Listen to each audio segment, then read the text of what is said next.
Hello everyone and welcome to my The Bold and Beautiful Always channel. Ridge implores Brooke, please stay, I'll cancel my wedding. As the sharp taste of panic clawed its way up Brooke's throat, the sickeningly sweet aroma of lilies hung heavy and cloying in the air of Ridge's apartment.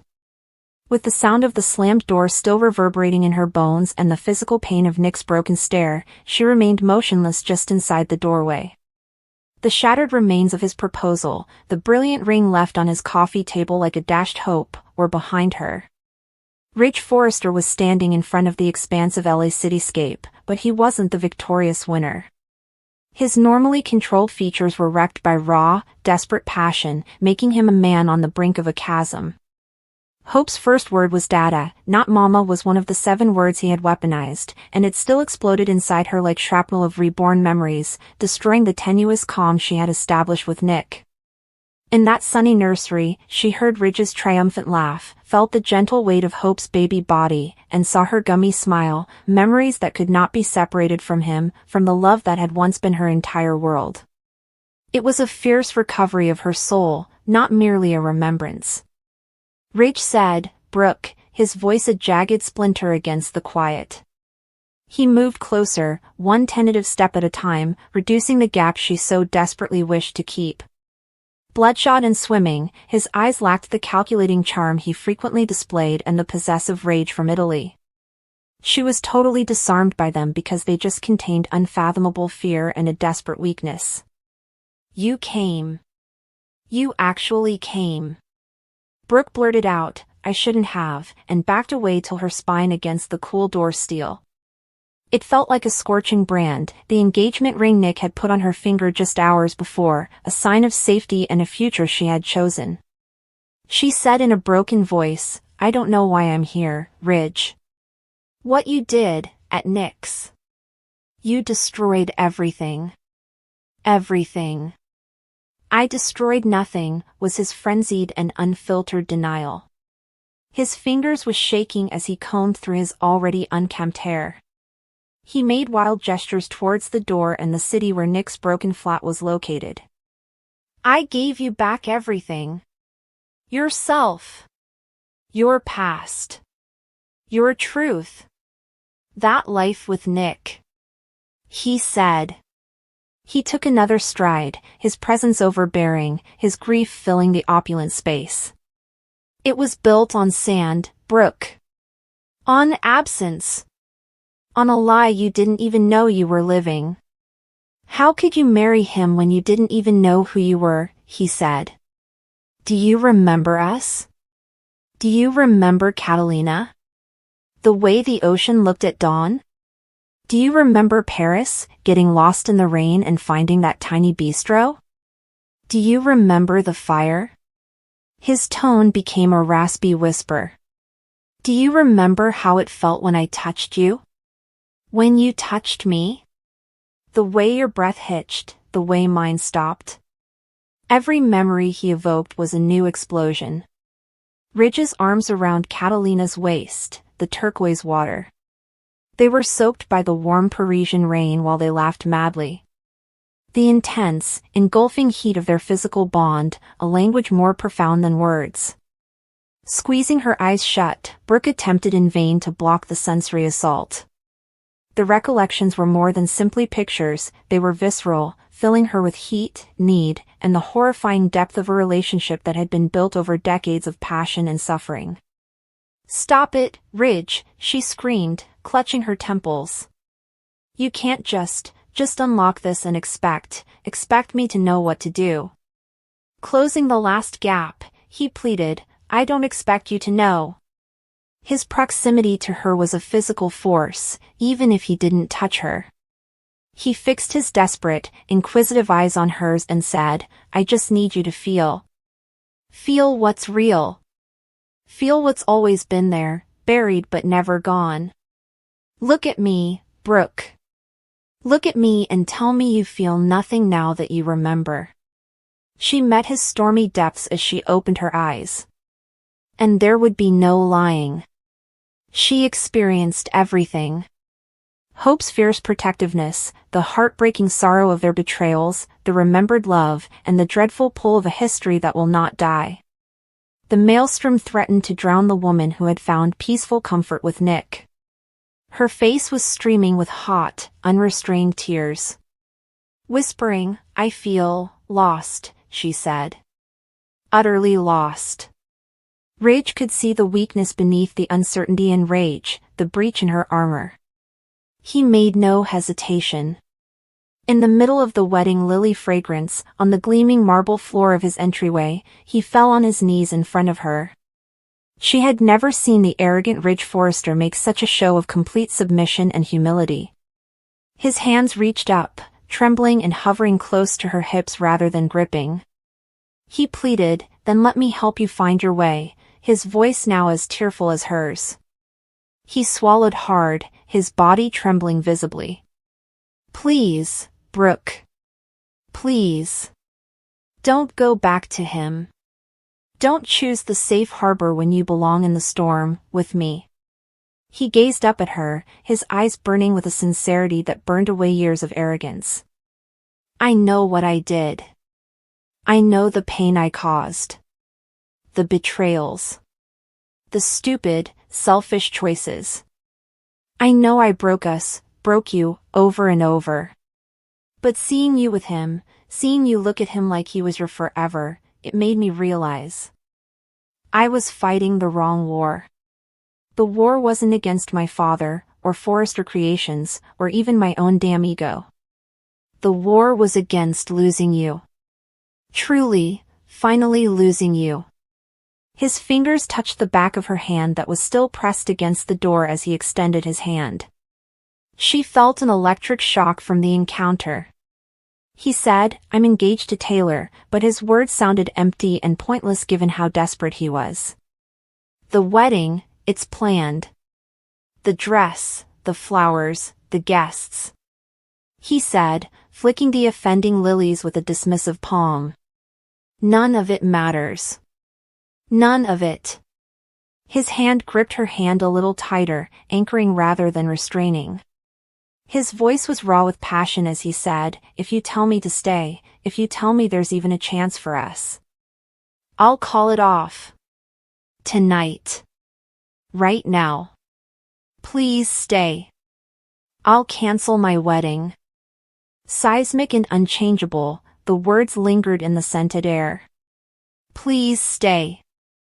I'll cancel my wedding." This was a nuclear option, not a proposal. An offer to blow up his meticulously planned future, his dedication to Taylor, his reputation, everything, on the flimsy, scary premise of her optimism. Kneeling among the emblems of his upcoming marriage, Brooke looked down at him and threatened to destroy them all. Her breath was taken away by its reckless, utter enormity. "Ridge, you can't. Taylor deserves better than a man whose heart has always belonged to someone else," he cut in, his voice sharp and low. He looked up, his eyes capturing hers, and said, "She deserves a love that isn't a consolation prize, a shadow of what I feel for you." He lifted her grabbed hand to his lips and planted a passionate, frantic kiss on her knuckles, just above Nick's ring, saying, "Brooke Logan, you are the love of my life. The beginning, the messy middle, and God, please, let it be the end. The only end I want. I'm begging you. Don't walk out that door. Stay. Give us one more chance. I'll spend every breath proving I can be the man you deserve. I'll crawl over glass. I'll give up everything. Just, please, stay." Now, heated against her flesh, his tears streamed freely. In all honesty, the vulnerability felt horrifying and absolute. This was not the Ridge that plotted, manipulated, and hid behind arrogant walls. This was a naked man, eager to give up every ounce of stability for the flammable, all-consuming fire that was them, and he was offering his broken, hopeful heart on a platter. The world tilted for Brooke. Nick's tender affection and the tranquil future he promised seemed like a far-off, fading fantasy. Secure. Keep quiet. Predictable. Safe seemed like suffocation, though, as she stood here with Ridge's fervent plea reverberating in her heart and the awakened memories of their raging passion and tragic past flooding over her. It felt like death to be predictable. The ring on her finger was chilly and strange, like a shackle binding her to a beautiful falsehood. She gave Ridge her full attention. Observed the lines of agony left by years of their mutual struggles, the unadulterated optimism battling with utter terror in his eyes, and the complete surrender in his stance. She saw the guy who had created her greatest happiness and her darkest sadness, the father of her child, and the one who knew the secret beat of her breath.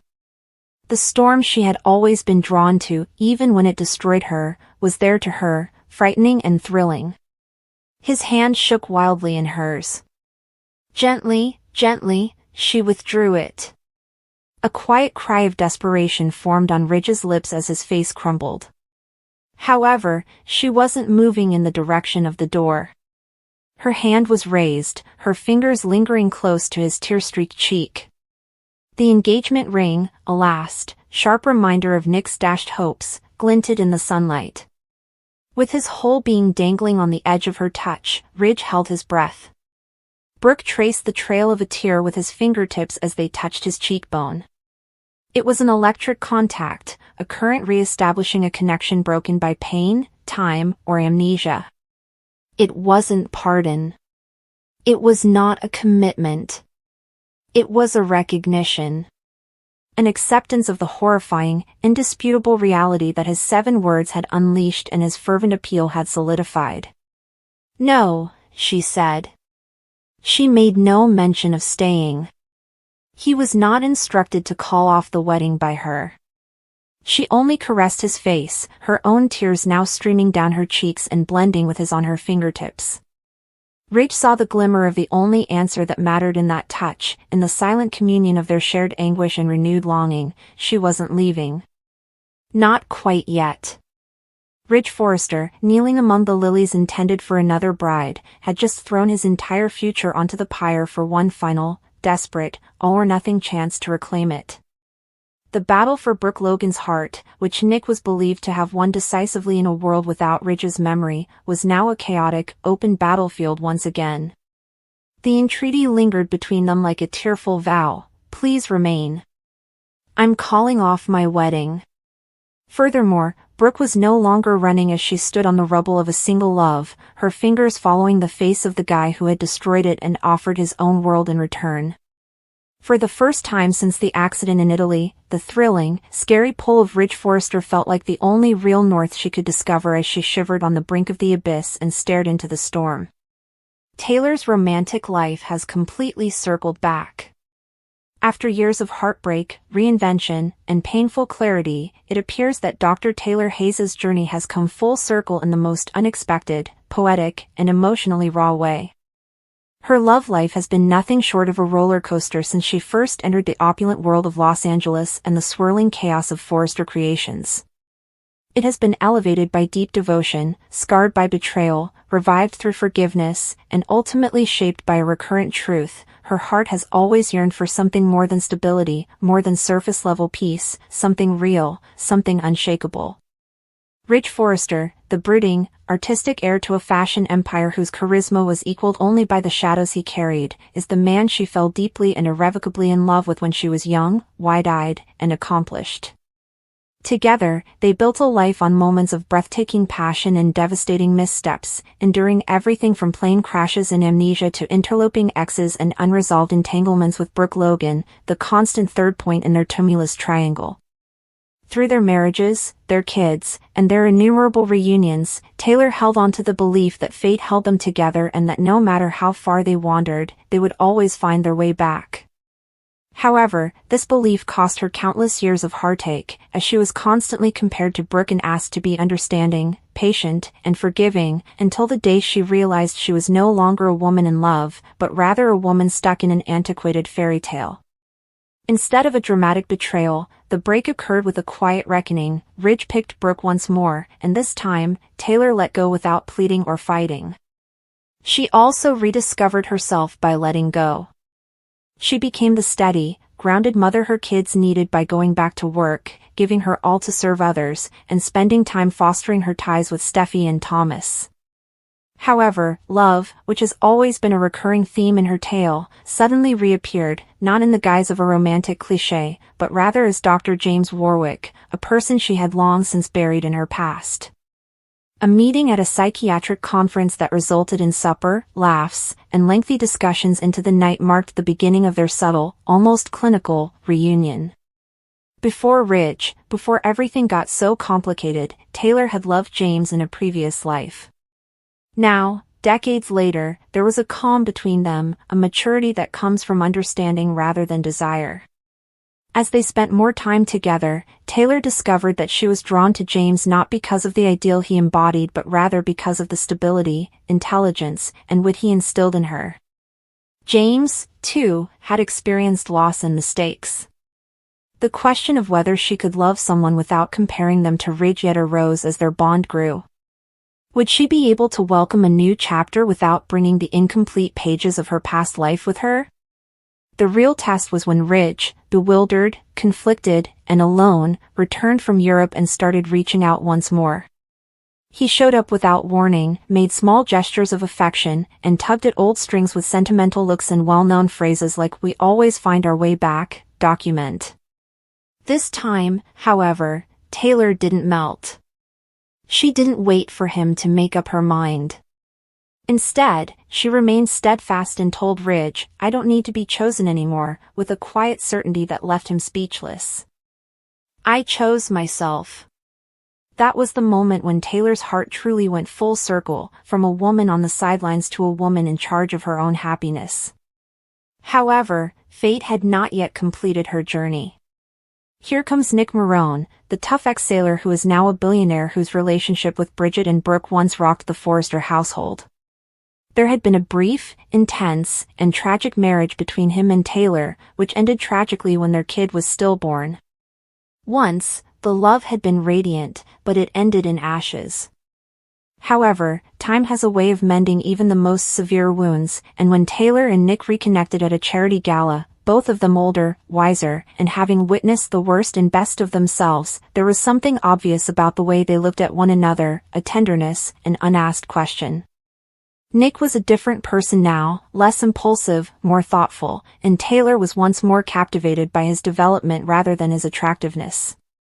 They started getting together more frequently as the weeks went by, coffee here, a walk there, dinners that developed into hours of discussing life, loss, and their shared experiences. Finally taking her hand, Nick remarked, "We never really had a fair shot, did we?" Taylor did not retreat. She grinned because, for the first time, love was finding her politely and gently rather than chasing her. Slowly, away from the spotlight and the drama of the Forresters and Logans, their friendship grew, and Taylor started to recover in that peaceful setting, not just from Ridge, but also from the years she had spent defining herself by a man's love. She was just Taylor to Nick, a talented physician, a loving mother, an ardent woman rediscovering love, friendship, and humor. And as Steffi and Thomas saw their mother shine once again, they understood that this was a lady finally receiving what she had always deserved, not a resurgence or a passing phase. Eventually, Taylor and Nick even went to their child's gravestone, where they shared a long embrace, a tear, and a moment of silence that appeared to wipe away the years of remorse and replace it with calm. As he watched from a distance, Ridge struggled to accept that Taylor had actually moved on and that her heart no longer belonged to him in any way. For the first time, he realized that perhaps the wonderful love tale he had assumed would always be waiting for him was now a part of the past.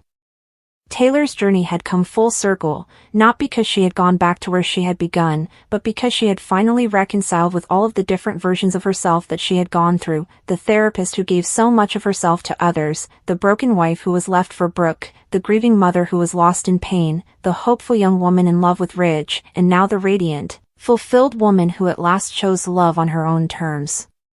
One evening, she realized she had never felt so free and whole as she stood on the balcony of her new Malibu home, wrapped in Nick's arms, her hair blowing in the ocean breeze. She had herself for the first time in her life, not because she had a man at her side.